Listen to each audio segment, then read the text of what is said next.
What's going on, Lego Maniacs? It's Ty, the Lego guy here, and today we actually have a very special review. We're taking a look at the UCS Venator. This is actually a custom model made by Republic Bricks. We're gonna see what it's all about. It has 2,861 pieces and it will run you up about 750 US. It's in this box right here. This should get interesting. I've been wanting a UCS Venator for years, and I know a number of you guys have as well. I know some of you have also wondered what I thought about Republic Bricks. This is actually my very first review from these guys, so we're gonna see what they're all about and whether they're worth the money, most importantly. But enough talk, let's get right into it.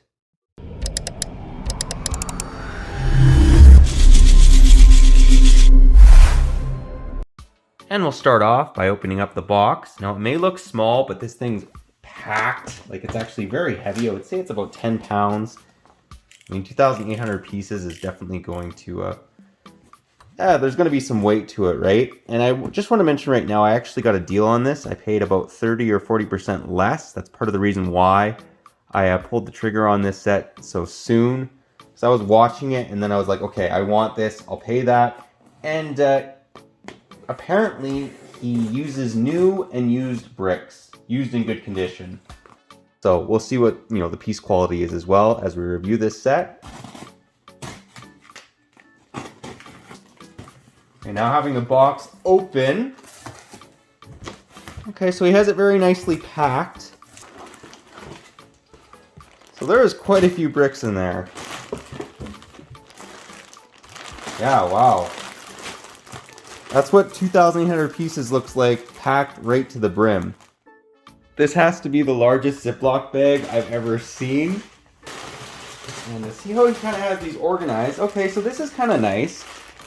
I love the fact that he has, you know, all the 2x4 plates organized with each other, the 1x3 plates organized together, like they're all in little individual Ziploc bags. So I actually really appreciate that. It's going to make the build process a lot easier.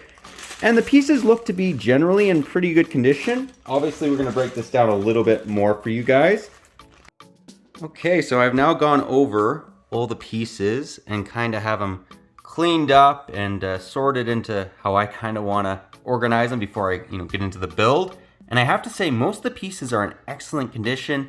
Most of them were very clean. I felt like it was a new Lego set. However, there was some pieces that were a little bit scuffed up. You'll notice on this one, there's some slight bite marks and it's a bit dirty, you'll notice here. And then there were some other pieces that were just old gray, not new gray, which when I say that, I mean like dark gray and not light bluish gray. But other than that, 99.9% of the pieces were in great condition.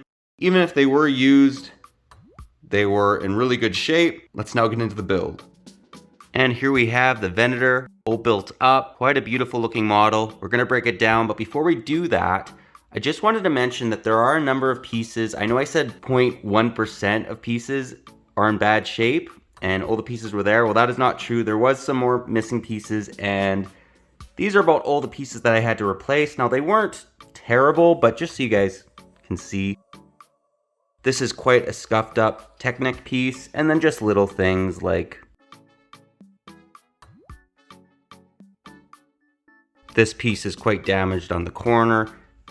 I'm kind of picky, so this might not bother you, but I just wanted to mention it. You're gonna have to replace about 1% of the pieces, whether they be missing or the pieces are just in bad shape and you don't wanna use them. Last thing I wanna mention is these Technic axles. They're quite long.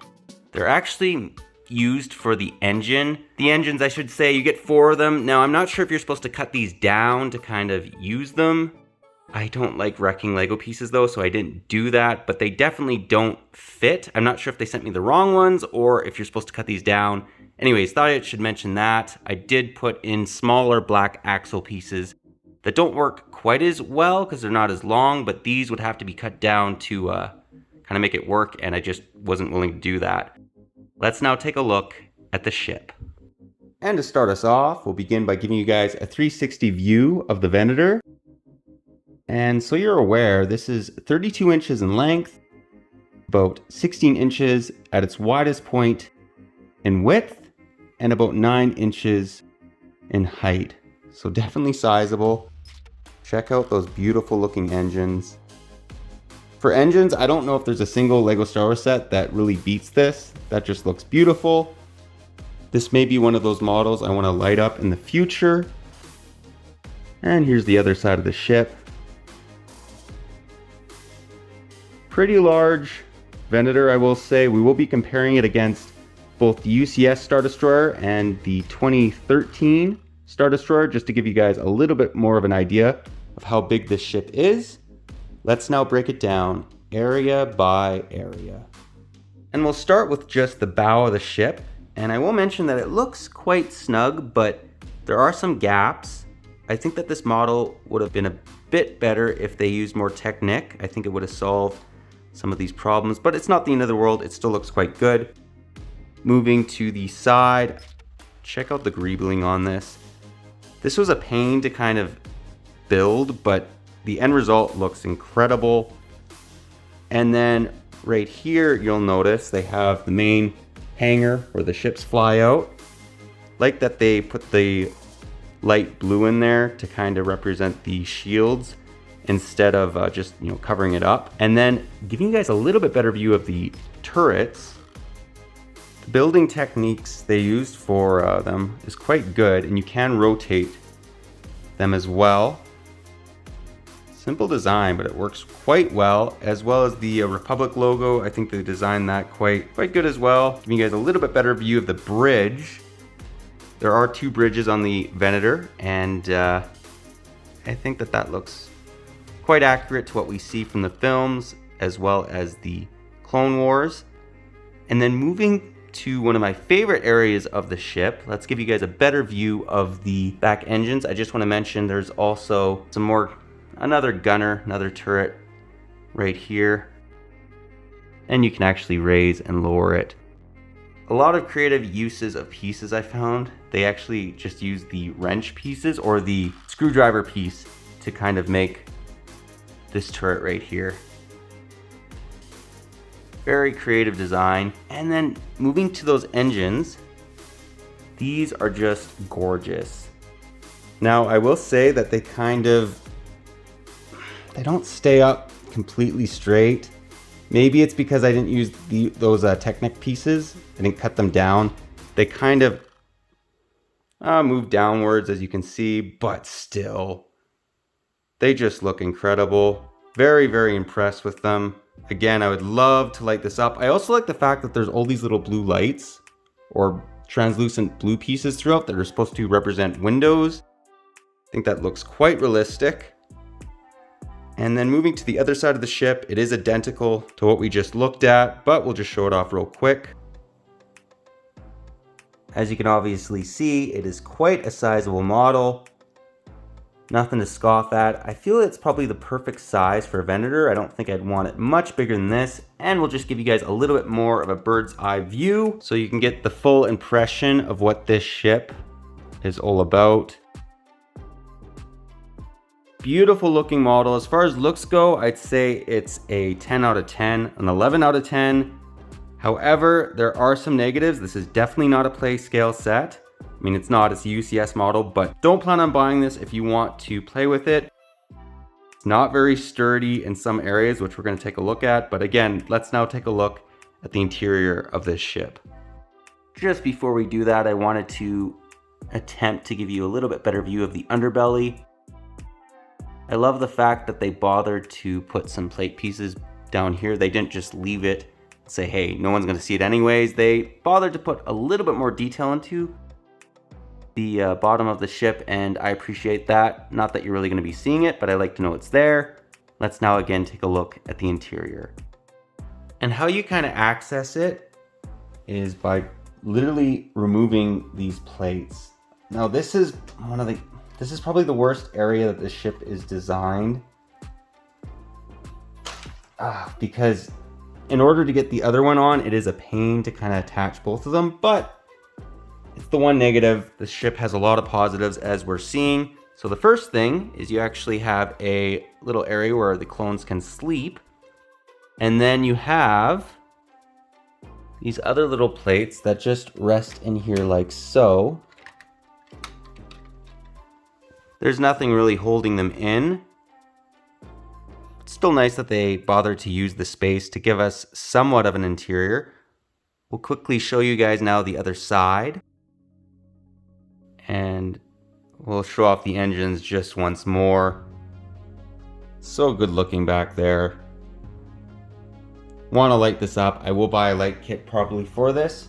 So same thing to kind of get to the interior of this side. Okay, see, this is what I mean. This happens a lot, and this is actually good. It happened on camera. The bottom and the top really like to fall. It's not very well constructed down here. Reason being is it's literally just connected by here and here. So I'll show you guys on either side. There and there. So right here and here. Not the end of the world, it's really not sturdy. So that's why I say just have it on display. If you just have it for display, great. If you want to play with this, don't do that. But showing you guys the interior, again, there's another little bed area and another back plate you can place right here. Gives you a little bit more interior. I like the fact that they give you a little gun room. You have all the blasters, which, by the way, these clones are not included, nor the blasters. I just kind of threw them in to add to it. And then there's a number of rockets, little control panel in the far left. Overall, pretty nice little interior. It's not that big, but you really couldn't make it much bigger. They kind of took advantage of all the space that the ship basically gives you. Let's now compare this ship with two of the Star Destroyers once I put this back together. And here we have the 2019 UCS Imperial Star Destroyer, along with the 2014. This was just the play scale model.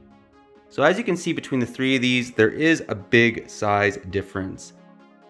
The 2014, this retailed for about 130 USD. Now this would be more nowadays, probably more in the 150 range. And it's quite a bit smaller than the UCS Venator. However, if you take the comparison one step further to the UCS Imperial Star Destroyer and compare it against the Venator, there's just no size comparison. It's much, much larger, and it retails for about 700 USD. This retails for about 750 USD, at least if you go on Republic Bricks, but they do often have it on sale. Now, I'm not saying it's a bad deal just because a custom model is more expensive than Lego's model. That just makes sense. However, still, the Imperial Star Destroyer, the UCS one, is far larger than it. So this leads me to the conclusion that 750 USD is just a little steep. But if you can get this on sale, I paid about 520 USD for it, which I feel is a more fair price. So if you can get this on sale, definitely go ahead and buy it. Again, this is fragile. This is definitely more fragile than either of these Star Destroyers. It is a custom model. That's part of the reason why. Buy this to put on a shelf. Do not buy this if you're planning on playing with it. Well guys, that pretty well does the review. Do hope you enjoyed it. Hopefully this gives you a little bit more of an idea of what the Venator is like from Republic Bricks. Personally, I really like this model, as you guys probably saw in the review. However, if we're talking looks, this is a 10 out of 10. If we're talking price at 750 USD, I'd say it's gonna be a 5 out of 10.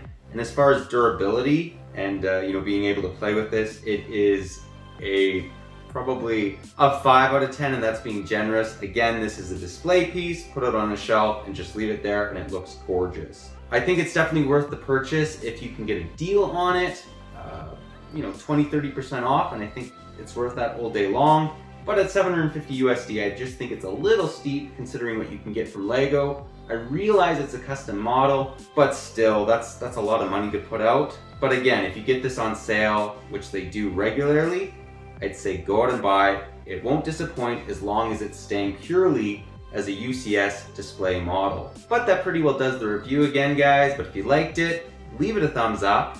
If you're new to the channel, definitely consider subscribing and click that bell so you're notified for any future custom models, vehicles from Republic Bricks, ships from Republic Bricks. I'm hoping to get a lot more into these type of sets. I think it's really interesting, and it's something a little bit different than just the typical run-of-the-mill Lego Star Wars set we get from Lego. And again, as always, let me know what your thoughts are on this one. If you like it, if you don't, any areas you think they could maybe improve on it. Always anxious to hear your guys' thoughts. I just think it's a really, really good looking ship. But again, that pretty well does the review. But thanks again for watching, and I'll catch you on the next one.